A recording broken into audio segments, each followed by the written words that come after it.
బాపట్ల జిల్లాలో ఓ నియోజకవర్గం రైతు బిడ్డ అడ్డాగా మారింది. ఆ నియోజకవర్గ గత చరిత్ర తీసుకుంటే ఆ నియోజకవర్గమే గెలిచి సుదీర్ఘ రాజకీయాల్లో ఉంటూ ఉన్నత పదవులు అధిష్ఠించి ఉమ్మడి రాష్ట్ర రాజకీయాల్లో చక్రం తిప్పిన వారే ఉన్నారు.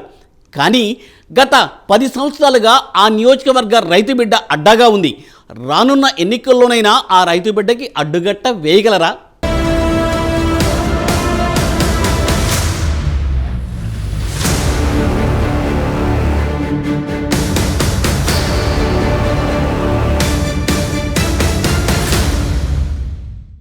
ప్రకాశం జిల్లా పర్చూరు నియోజకవర్గం గత 10 సంవత్సరాలుగా టీడీపీ పార్టీకి అడ్డాగా ఉంది. పర్చూరు నియోజకవర్గ ప్రస్తుత ఎమ్మెల్యే ఏలూరి సాంబశివరావు బాపట్ల జిల్లా మార్టూరు మండలం కొనక్కి గ్రామంలో ఓ సామాన్య రైతు కుటుంబంలో జన్మించిన ఏలూరి సాంబశివరావు హార్టికల్చరల్ సైన్స్లో ఆయన మాస్టర్ డిగ్రీ పొందారు. అలాగే నోవా అగ్రి గ్రూప్ చైర్మన్, మార్కెట్లో అగ్రి ఇన్పుట్ల తయారీలో అగ్రగామిగా వ్యాపార అభివృద్ధి చేసుకుని ఆర్థికంగా స్థిరపడ్డారు. పర్చూరు నియోజకవర్గంలో ఏలూరి చారిటబుల్ ట్రస్ట్ ద్వారా స్వచ్ఛంద సేవా కార్యక్రమాలు చేసి మంచి గుర్తింపు తెచ్చుకున్నారు.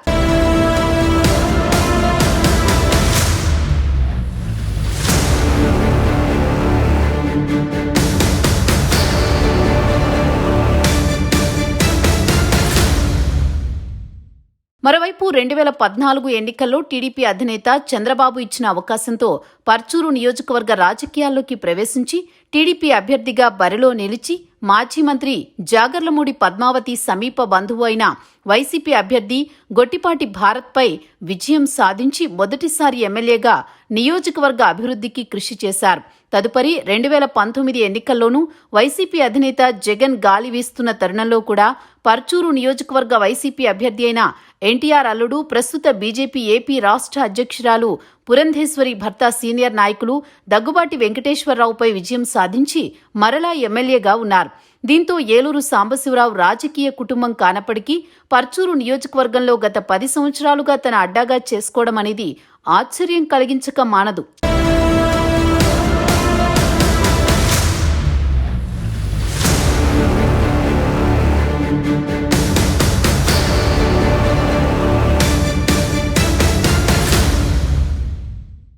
దీంతో పర్చూరు నియోజకవర్గ పరిస్థితి గత రాజకీయ చరిత్ర పోలిస్తే ఇక్కడ గెలిచి ఉమ్మడి రాష్ట్ర రాజకీయాల్ని శాసించిన నాయకుల అడ్డా పర్చూరు నియోజకవర్గం.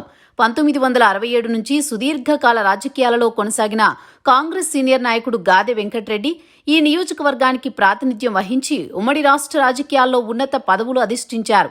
1985లో ఎన్టీఆర్ అల్లుడుగా రాజకీయాల్లోకి ప్రవేశించి సుదీర్ఘకాల రాజకీయాలలో ఉంటూ రాష్ట్ర రాజకీయాలను శాసించిన దగ్గుబాటి వెంకటేశ్వరరావు అప్పటి ఎన్టీఆర్ టీడీపీ పార్టీలో ద్రోణాచార్యుడి పాత్ర పోషించారు.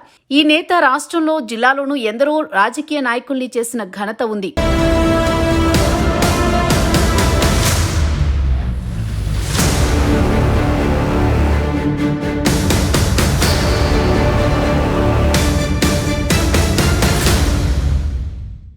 ఎన్టీఆర్ చనిపోయిన తదుపరి రాజకీయ సమీకరణాలు మారిన తరుణంలో చంద్రబాబు నాయుడు టీడీపీ పార్టీ పగ్గాలు చేపట్టడంతో విభేదించి వివిధ పార్టీల పంచన చేరడంతో ఇతని రాజకీయ ఎదుగుదలకు బ్రేక్ పడినట్లయింది.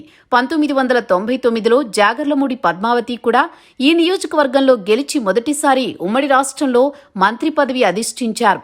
ఏది ఏమైనా గత రాజకీయాలలో పర్చూరు నియోజకవర్గం అడ్డాగా చేసుకుని ఉమ్మడి రాష్ట్ర రాజకీయాల్లో చక్రం తిప్పి ఉన్నత పదవులు పొందిన నేతలను సైతం కాంగు తినిపించిన ఘనత రైతు బిడ్డ ఏలూరు సాంబశివరావుకే దక్కింది.